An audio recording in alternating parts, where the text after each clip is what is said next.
Bonjour, Bernard Lérolles, artisan du web. Dans cette vidéo, nous allons voir comment créer et concevoir un tweet de promotion. En activant l'URL twitter.com, vous obtenez un affichage similaire à celui-ci.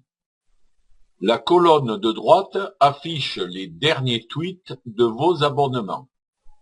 Cette colonne est appelée le fil d'actualité.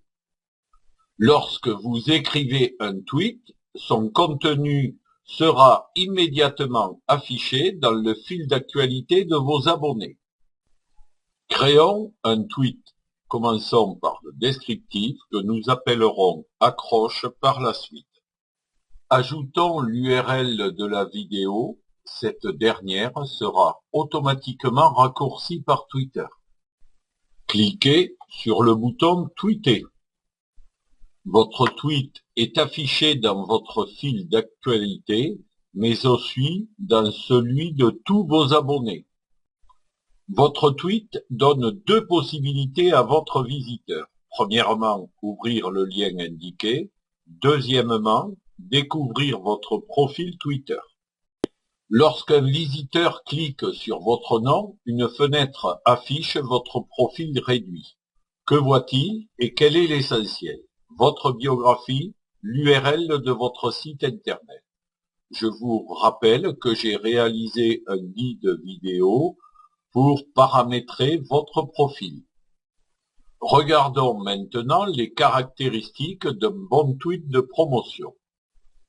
Un tweet de promotion est toujours composé d'un texte d'accroche et d'un lien. Commençons par le point essentiel, l'accroche. C'est son contenu qui décidera le visiteur à passer à l'action. Pour rédiger une bonne accroche, repérez, notez et plagiez les titres de journaux, les titres des publicités, les sujets d'email, enfin tout ce qui a attiré votre attention.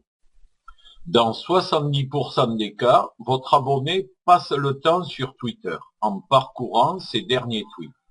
Par contre, il est très friand de nouveautés, de promotions, de formations, etc. Suscitez une émotion, une envie, de la curiosité chez le lecteur. Citez le bénéfice essentiel et principal de votre produit ou service. Prenons quelques exemples pour une agence de voyage.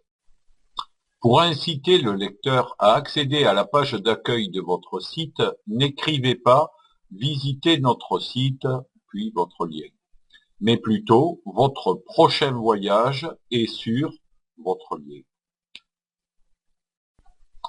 Pour inciter le lecteur à s'inscrire à votre page Facebook, n'écrivez pas « Suivez-nous aussi sur votre lien Facebook », mais plutôt « Pour rester informé de tous nos voyages, suivez-nous aussi sur votre lien Facebook ».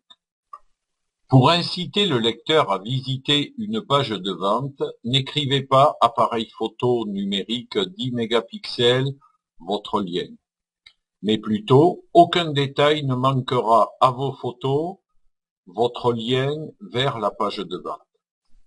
Voilà pour l'accroche. Passons à l'URL et voyons l'intérêt d'utiliser un service de raccourcissement d'URL. Personnellement, j'utilise Minu.me. Premièrement, c'est gratuit. Deuxièmement, il produit des statistiques par tweet. Troisièmement, il vous offre un QR code. Sur Minu.me, saisissez le lien à raccourcir, cliquez sur le bouton raccourcir. Vous obtenez alors le lien raccourci prêt à copier-coller, l'image du QR code correspondant. Je vous rappelle que Twitter raccourcit automatiquement les URL. Avec le service Twitter, vous n'aurez pas de statistiques et pas de QR code.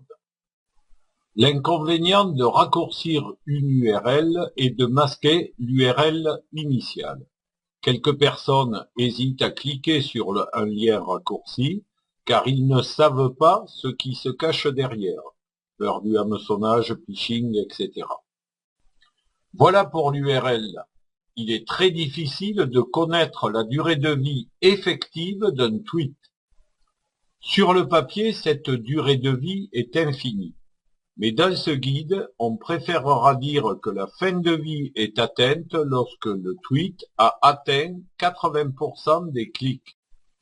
La durée de vie de votre tweet dépend du nombre d'abonnements de votre abonné.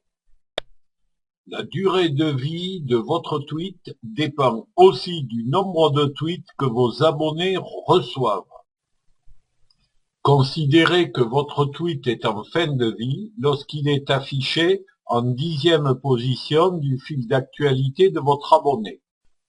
Le tableau ci-dessous vous donne une idée de la durée de vie d'un tweet en tenant compte des postulats précédents. En résumé, 80% des clics seront faits dans l'heure qui suit par vos abonnés ayant peu d'abonnements et dans un temps extrêmement court, voire de la minute ou de quelques dizaines de secondes, par vos abonnés ayant beaucoup d'abonnements. Voilà pour la durée de vie d'un tweet. Passons maintenant au moment auquel vous devez tweeter. Les meilleurs taux de clics sont obtenus entre 7 heures du matin et 19 heures, avec une petite augmentation le jeudi, le samedi et le dimanche. La limite fixée par Twitter est de 1000 tweets par 24 heures. Contentez-vous d'une dizaine par jour, sinon vos abonnés vous quitteront. Pour terminer ce guide vidéo, nous allons voir comment mettre en place un outil de mesure, le taux de clic. Rappelez-vous, mesurer, c'est savoir. Pour une période donnée, le taux de clic se calcule comme suit. Visite via Twitter, divisé par le nombre de tweets, divisé par le nombre d'abonnés multiplié par 100, exprimé en pourcentage. Comme il n'est pas toujours facile de connaître le nombre de visites en provenance de Twitter, vous pouvez remplacer le terme « visite via Twitter » par le total des pages consultées durant la période. Pour une période donnée, le taux de clic se calculera alors comme suit. Page consultée sur nombre de tweets sur nombre d'abonnés multiplié par 100 et exprimé en pourcentage. Nous voilà au terme de ce guide. J'espère qu'il vous aura apporté une aide précieuse. À bientôt!